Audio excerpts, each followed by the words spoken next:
नमस्कार दोस्तों, Bajrang education YouTube channel में आपका स्वागत है। केंद्र एवं राज्य सरकार की कोई भी महत्वपूर्ण योजना आती है, हमारे सीनियर सिटीजन के लिए सरकार कोई भी महत्वपूर्ण योजना लेकर आती है या फिर सरकार की तरफ से कोई भी बड़ा अपडेट आता है, उसकी जानकारी सबसे पहले प्राप्त करने के लिए आप इस चैनल को सब्सक्राइब कर दें, वीडियो को लाइक और शेयर कर दें।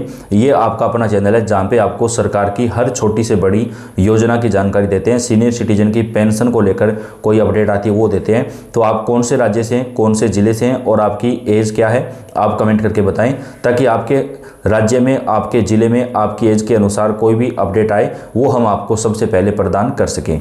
दोस्तों, मोदी सरकार की तरफ से हमारी सीनियर सिटीजन को काफ़ी सारे फायदे जो है वो प्रदान किए जा रहे हैं।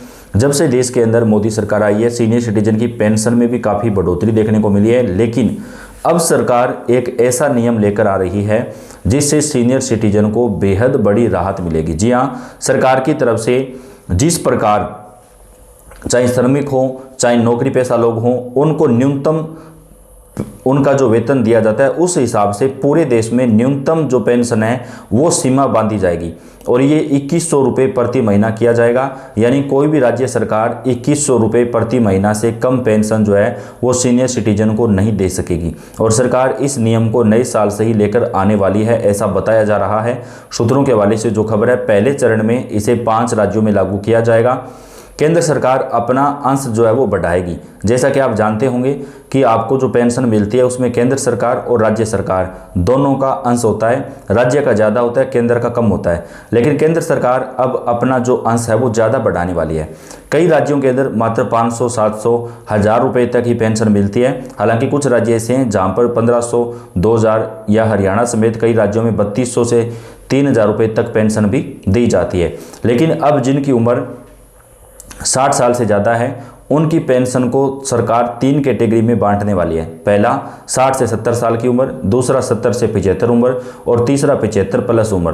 तो इन 3 आधार के ऊपर पेंशन बढ़ाई जाएगी। तो जो अधिकतम पेंशन होगी, जिनकी उम्र 75 साल से ज़्यादा है या 75 से ज़्यादा चाहे कितनी हो, उनकी पेंशन कम से कम 2100 रुपये करना होगा। ये सरकार ने निर्देश जारी कर दिया है।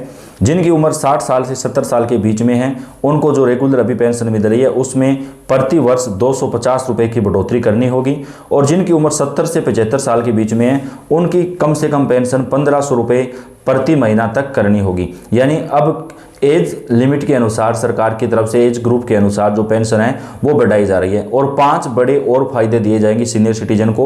वो कौन कौन से हैं वो भी आपको बताएंगे। तो आपसे रिक्वेस्ट है आप इस वीडियो को लास्ट तक पूरा देखिएगा, तभी आप अच्छे तरीके से समझ पाएंगे।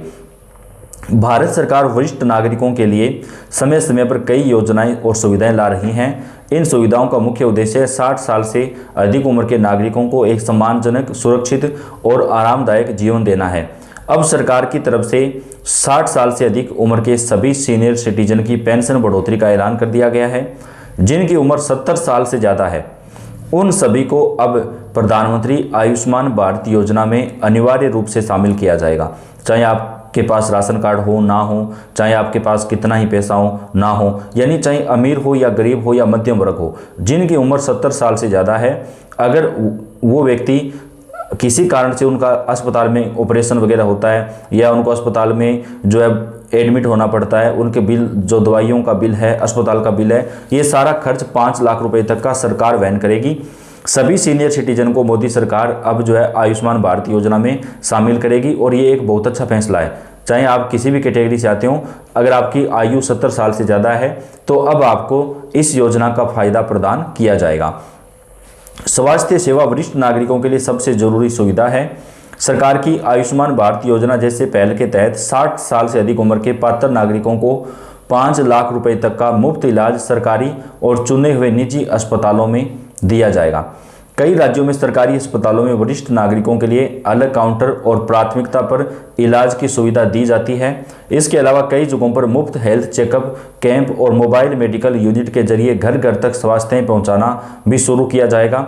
यानी अगर सीनियर सिटीजन बीमार हो जाते हैं तो उनको घर के ऊपर ही जो है स्वास्थ्य सुविधाएं मुहैया कराई जाए, ये भी सरकार कदम उठा रही है। अगर सीनियर सिटीजन की उम्र 70 साल से ज़्यादा है तो अब उन्हें घर बैठे राशन दिया जाएगा। यानी राशन कार्ड अगर आपके पास है और आपको राशन की दुकान पर जाने की आवश्यकता नहीं पड़ेगी। आंध्र प्रदेश में तो ये नियम लागू कर दिया गया है। अब मोदी सरकार अन्य राज्यों में भी इस नियम को लागू करने वाली है, जहां पर घर बैठे जो है राशन कार्ड धारक सीनियर सिटीजन को उनका राशन जो है वो पहुंचाया जाएगा। इसके साथ ही दोस्तों फ्री हेल्थ चेकअप मिलेगा और छोटी मोटी समस्याओं के लिए उन्हें अस्पताल ना जाना पड़े, इसके लिए घर बैठे उन्हें सरकार की तरफ से जो है वो फ्री हेल्थ चेकअप दिया जाएगा।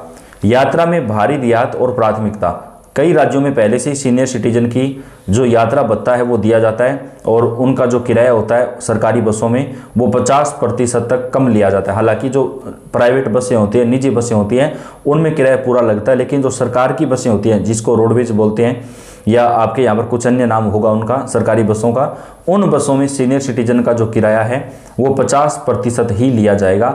यानी अगर कहीं पर आपको जाना होता है और आपका किराया 100 रुपये लगता है तो आपको केवल 50 रुपये ही किराया देना पड़ेगा।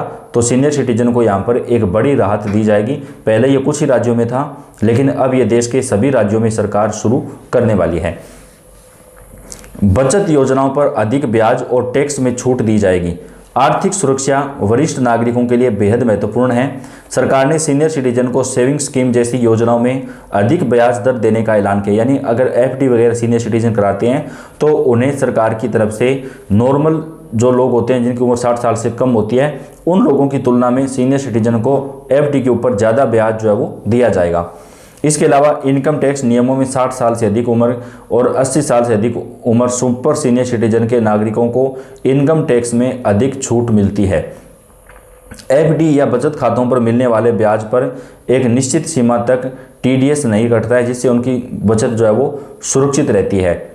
बैंकों में वरिष्ठ नागरिकों को लंबी लाइनों से बचाने के लिए अलग काउंटर की सुविधा दी जाएगी और सरकार ये प्रयास कर रही है कि प्रत्येक बैंक में एक ऐसा कर्मचारी बैठाया जाए जो केवल सीनियर सिटीजन के लिए ही हो। अगर उनको बैंक में पैसा निकालना है, जमा कराना है, तो उनका जो फॉर्म अप्लाई करना पड़ता है, जो भी काम होते हैं चेक वगैरह भरने का, वो काम वो सीनियर सिटीजन को करके देगा ताकि उनको किसी प्रकार की परेशानी का सामना ना करना पड़े। उन्हें फास्ट पासबुक अपडेट, जल्दी केस निकालने और पेंशन संबंधी समस्याओं का त्वरित समाधान जो है वो मिलता है। 75 वर्ष या उससे अधिक उम्र के कुछ नागरिक जिनकी केवल पेंशन और बैंक ब्याज से आय है, उन्हें आईटीआर फाइल करने से भी छूट मिल सकती है, बशर्ते उनके लिए बैंक टैक्स काट लें। कई मामलों में वरिष्ठ नागरिकों को कानूनी मदद की जरूरत पड़ सकती है, तो उन्हें फ्री कानूनी सलाह भी दी जाती है। इसके अलावा माता पिता और वरिष्ठ नागरिकों के भरण पोषण और कल्याण अधिनियम के तहत उन्हें सामाजिक और कानूनी सुरक्षा प्रदान की गई है। अगर बच्चे सीनियर सिटीजन की सेवा नहीं करते हैं तो सरकार उनके ऊपर जो है कार्रवाई भी कर सकती है और उन्हें अनिवार्य रूप से इस बात के लिए बाध्य कर सकती है कि बच्चे जो है अपने माता पिता की सेवा करें।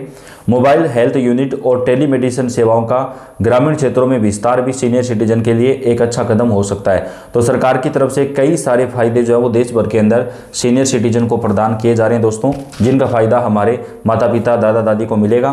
तो पल पल की अपडेट आपको इस मामले पर पहुंचाएंगे। आप कौन से राज्य से हैं, कौन से जिले से हैं, कमेंट करके बताएं ताकि आपके राज्य और आपके जिले की जो जानकारी है वो आप तक पहुंचाई जा सके। वीडियो को लाइक और शेयर कर दें।